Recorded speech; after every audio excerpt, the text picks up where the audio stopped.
سلام، مستر سیگنال هستم. روز چهارشنبه است، ساعتم 6:47 عصر به وقت ایرانه و اگر اشتباه نکنم آخرین روز از سال 1403 و فردا میریم برای سال 1404 و نوروز 1404 رو بهتون تبریک میگم. زمانی که شما این ویدیو رو میبینید دیگه قطعاً سال تحویل شده و رفتیم تو سال جدید. امیدوارم سال جدید، با اینکه میدونیم کلی مشکلات اقتصادی هست و در جریان اتفاقات هستیم، امیدوارم یه سال پر برکت خوب برای هممون باشه، سلامتی و اتفاقات خوب، خبرهای خوب برای هممون باشه.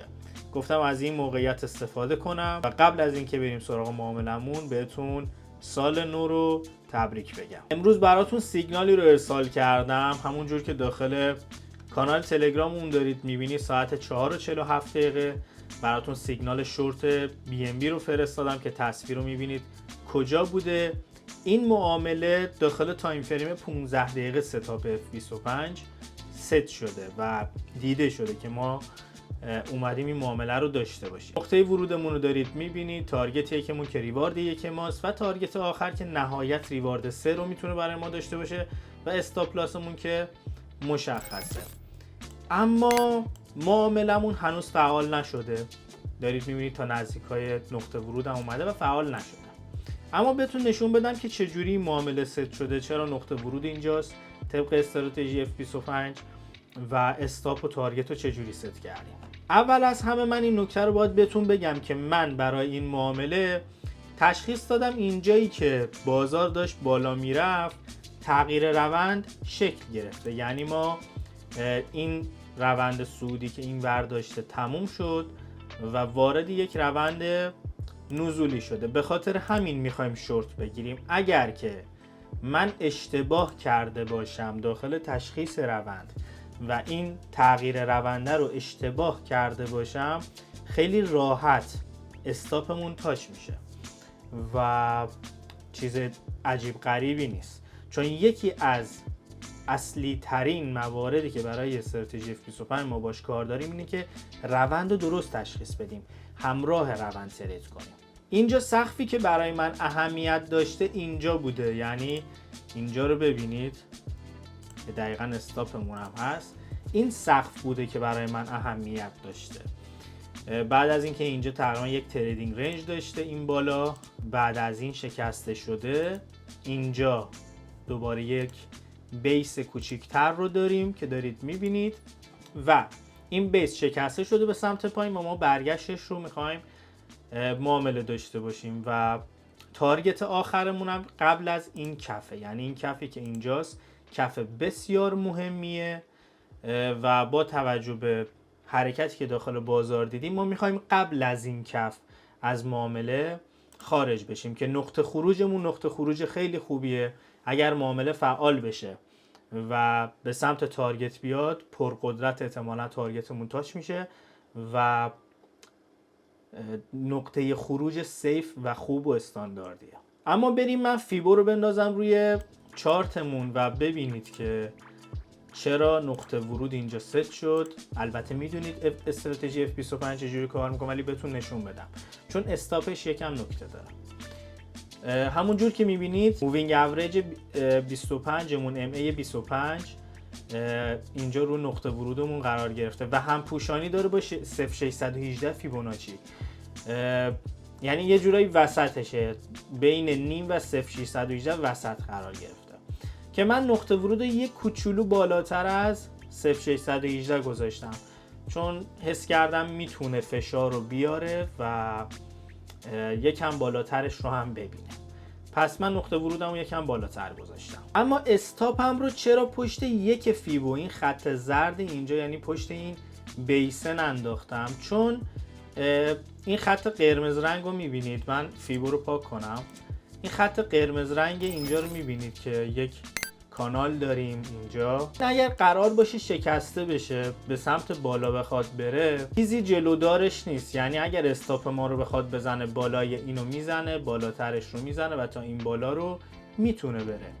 پس این حرکت نباید اتفاق بیفته، یعنی بازار باید بیاد نقطه ورود ما رو با یک شادو، با یه حرکتی فعال کنه و سریعاً به سمت پایین برگرده.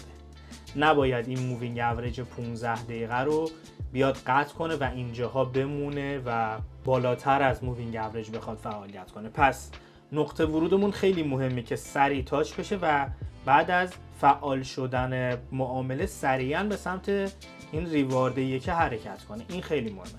اگر این اتفاق نیفته احتمال استاپ شدنش خیلی بالاست. با توجه به اینکه معامله داخل تایم فریم 15 دقیقه ست شده، من میخوام یه لحظه بهتون کندل 1 ساعته و 4 ساعته رو نشون بدم. شما این کندل 1 ساعته رو ببینید، نزولی حرکت خیلی خوب بوده و این معامله اگر روندش درست باشه، روند نزولی درست باشه، درست تشخیص داده باشیم، نباید بیاد به سمت استاپمون هستن. یعنی نقطه ورود رو خیلی نقطه زنی باید فعال کنه، معامله رو به این صورت باید فعال کنه. و تایم فریم 4 ساعتش که خیلی مهمه، مووینگ اوریجی که اومده تاچ شده، واکنش خیلی خوبش داشته و از اینجا ممکنه بازار به سمت بالا بره. این ریسک رو ما داریم داخل تایم فریم 4 ساعته، ولی ستاپمون چون داخل تایم فریم 15 دقیقه و کوچیک‌تره و فعلا اون سناریوی ریزشی رو داریم، این خط نشکسته و دلایلی که بهتون گفتم، ما این ریسک رو میپذیریم و این معامله رو انجام میدیم با آگاهی به این که داخل تایم فریم 4 ساعته که 34 دقیقه دیگه کندل بسته میشه، فعلا همچین شادویی داریم، فعلا همچین اتفاقی افتاده، اما داریم میگیم فعلا و این معامله رو باید بگیریم مگه اینکه استاپش بخوره، حالا این سناریو برامون کنسل بشه. پس این معامله رو ریسکش رو پذیرفتیم با آگاهی به اینکه داخل تایم فریم 4 ساعته داره چه اتفاقی میفته.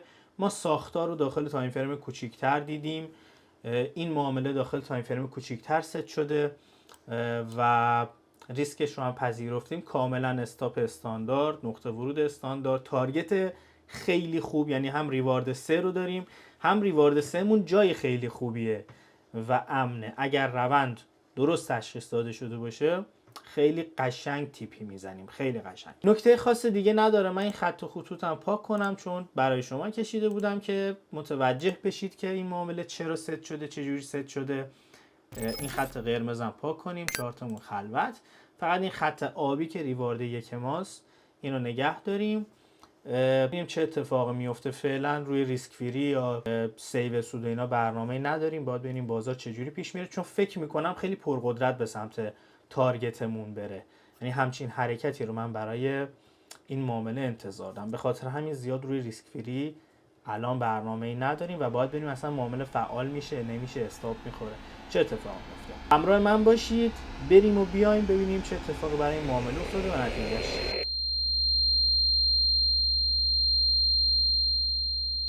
ساعت 10:49 شب به وقت ایرانه و برگشتم که نتیجه معامله رو بهتون بگم. معاملمون سود شد، اما و اگر داره. همونجور که داخل کانالمون میبینید نوشتم پوزیشن فعال شده، چون لحظه که من گزارش رو فرستادم 2-3 دقیقه بود تقریبا که نقطه ورودمون تاچ شده بود و تارگت اول تاچ شده. یعنی سریعا بعد از نقطه ورود نقطه زنی داشتیم و تارگت اولمون هم تاچ شده، گزارش شد و ساعت 10:42 چند دقیقه پیش نوشتم که یه تارگت نوش جان ریوارد 1 رو گرفتیم، سود و پوزیشن بسته شد و پایینش اضافه کردم که خودم استاپ خوردم.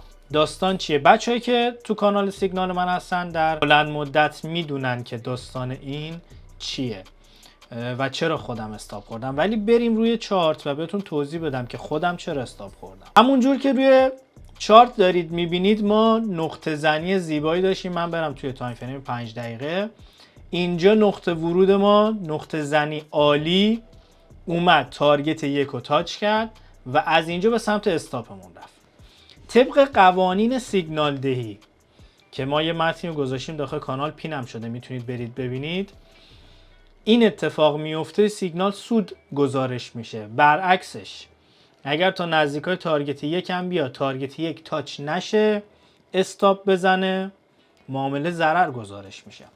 و این معامله برای بچه‌هایی که تیپیشون رو روی تارگت 1 ست کردن از اول، یا اینکه نه همون موقع دستی بستن، سود شده و در نتیجه این معامله سود گزارش میشه، نوش جون بچه‌ای که رو تارگت 1 ست کرده بودن، ریوارد 1 رو گرفتن و تونستن از این معامله استفاده کنن. اما چرا خود من نبستم معامله رو و استاپش رو خوردم؟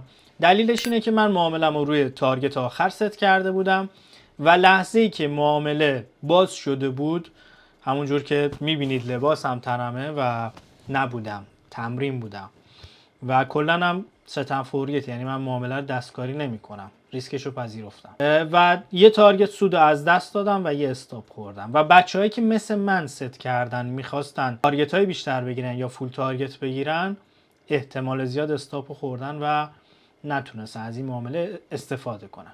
ولی اتفاق عجیب غریبی نیفتاده، طبق سیگنال، طبق برنامه و استاپمون هم خورد، خیلی هم قوی خورد، هیچ نکته و حرف و حدیثی نداره. احتمال داره که برگرده به سمت پایین چون کندل 4 ساعته داره میبنده.